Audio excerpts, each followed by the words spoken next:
جب اللہ تبارک تعالیٰ کسی کے حالات کو بدلنا چاہتا ہے نا، اور اس کے ساتھ خیر اور بھلائی کا معاملہ کرنا چاہتا ہے اور کسی کی زندگی کو بدلنا چاہتا ہے، تو اس شخص کے اندر 7 ایسی علامتیں ظاہر ہوتی ہیں کہ اگر کوئی شخص یہ 7 علامتیں اپنے اندر محسوس کرے اور ان 7 چیزوں کو اپنی زندگی کے اندر عمل میں لا رہا ہے، تو یاد رکھیں کہ اللہ تبارک تعالیٰ نے اس کے ساتھ خیر کا اور بھلائی کا معاملہ فرمایا ہے۔ اللہ تبارک تعالیٰ اس کی نصرت اور مدد کرنے والے ہیں۔ اللہ تبارک تعالیٰ اس کی زندگی کے حالات کو بدلنے والے ہیں۔ آئیے جانتے ہیں کہ وہ 7 علامتیں اور نشانیاں کیا ہیں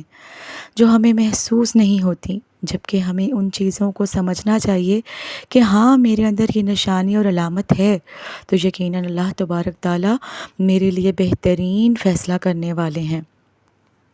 ان 7 علامتوں میں سے سب سے پہلی چیز یہ ہے کہ نبی کریم صلی اللہ علیہ وآلہ وسلم نے فرمایا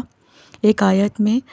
یعنی اللہ ذوالجلال جس کے ساتھ بھلائی کا ارادہ فرماتا ہے اس کو دین کی سمجھ عطا فرماتا ہے۔ تو خوب اچھی طرح سمجھ لیں کہ اگر ہماری زندگی کے اندر دین کی سمجھ ہے، اگر ہمارے اندر حلال و حرام کی پہچان ہے، اور ہم نماز سے متعلق اور تمام چیزوں کو جانتے ہیں، ہمارا قرآن کریم پر عمل ہے، یعنی کل ملا کر اگر ہماری زندگی کا ہر عمل دین کے مطابق ہے، اسلام کے مطابق ہے، اللہ اور اس کے رسول کے فرمان کے مطابق ہے، اور ہم دین کو سیکھنے کی کوشش کرتے ہیں، ہم قرآن پاک کی پڑھنے کی اور قرآن کو سمجھنے کی اور قرآن کو سیکھنے کی کوشش کرتے ہیں، ہم حدیث مبارکہ کو بھی سیکھنے کی کوشش کرتے ہیں اور کوشش کرتے ہی چلے جاتے ہیں، ہم اللہ کے رسول صلی اللہ علیہ وآلہ وسلم کی حدیثوں کو، آپ صلی اللہ علیہ وآلہ وسلم کی سیرت کو پڑھتے ہیں، سمجھتے ہیں اور اپنی زندگی کے اندر لانے کی کوشش کرتے ہیں اور دین کو سمجھنے کی کوشش کرتے ہیں،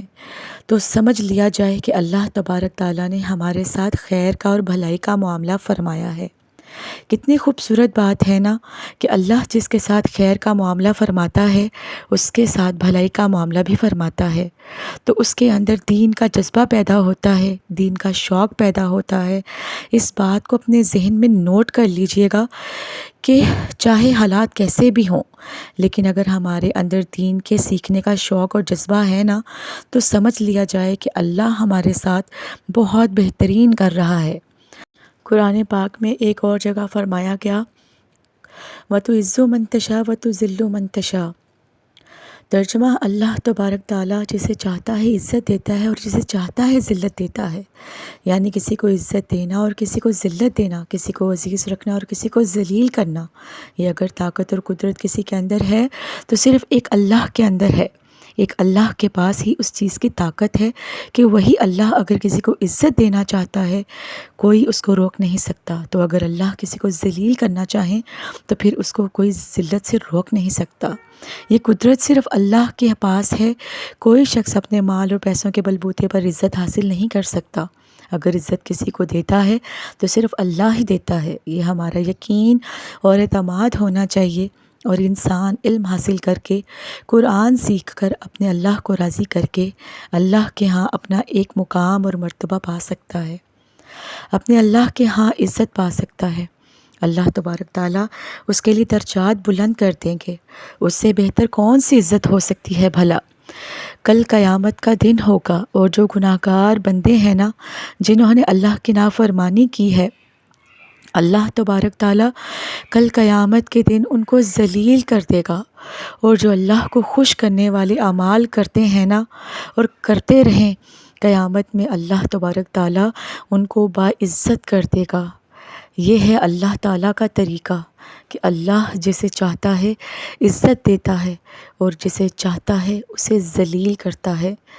یہ ہمارے دل میں عقیدہ ہونا چاہیے۔ اب آتے ہیں تیسری بات کی طرف کہ اللہ تبارک تعالیٰ اپنے بندوں کو آزمانا چاہتا ہے۔ اگر کسی پر کوئی آزمائش آ گئی اور پھر اس کی آزمائش پر اگر کوئی شخص صبر کرتا ہے اور اللہ کے فیصلے پر راضی رہتا ہے کہ اللہ نے میرے لیے جیسا فیصلہ کیا ہے میں اس پر خوش ہوں، تو اللہ تعالیٰ اس کو نواز دیتا ہے۔ اللہ تبارک تعالیٰ اس کو راضی کر دے گا، اللہ تبارک تعالیٰ اس کو خوشحال کر دے گا، کیونکہ وہ اللہ کے فیصلے پر راضی ہے، اللہ تبارک تعالیٰ کی دی ہوئی آزمائش پر راضی ہے۔ اگر یہ صفت ہمارے اندر پائی جا رہی ہے اور یہ ایمان اور یہ عقیدہ، یہ جذبہ، یہ شوق ہمارے دل کے اندر ہے، اگر ہم ان تمام بتائی گئی باتوں پر عمل پیرا ہیں، تو سمجھ لیا جائے کہ اللہ تبارک تعالیٰ یقیناً ہمارے حالات بدلے گا، ہماری زندگیوں کو بدلے گا انشاءاللہ، کیونکہ ہم اللہ کے ہر فیصلے پر راضی ہیں۔ اور جب ہم راضی ہیں نا، تو پھر اللہ تبارک تعالیٰ ہمارے لیے بہترین فیصلے فرما دے گا۔ آئیے اب چوتھی چیز کو سمجھتے ہیں۔ انسان سے چلتے پھرتے کئی گناہ ہو جاتے ہیں، زبان سے گناہ ہو گئے، ہاتھوں سے گناہ ہو گئے، اور کئی خطائیں انسانوں سے ہو ہی جاتی ہیں۔ لیکن جب انسان گناہ ہو جانے کے بعد اللہ تبارک تعالیٰ سے دعا کرتا ہے نا، توبہ کرتا ہے، تو اللہ تعالیٰ مغفرت چاہتا ہے،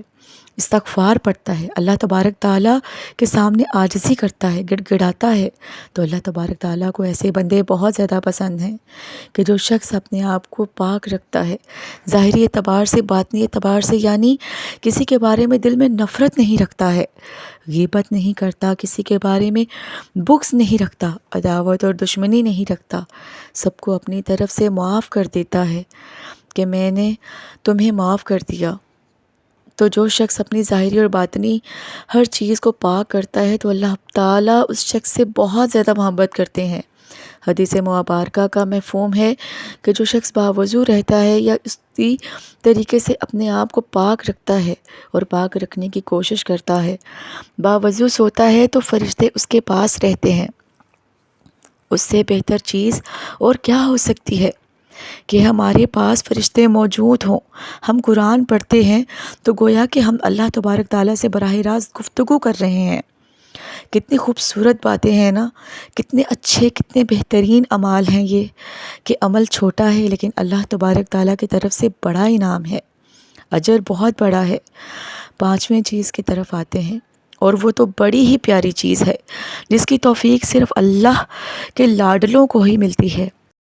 اور وہ ہے تہجد کی نماز۔ جو شخص رات میں اٹھتا ہے اور اللہ تبارک تعالیٰ کے سامنے روتا ہے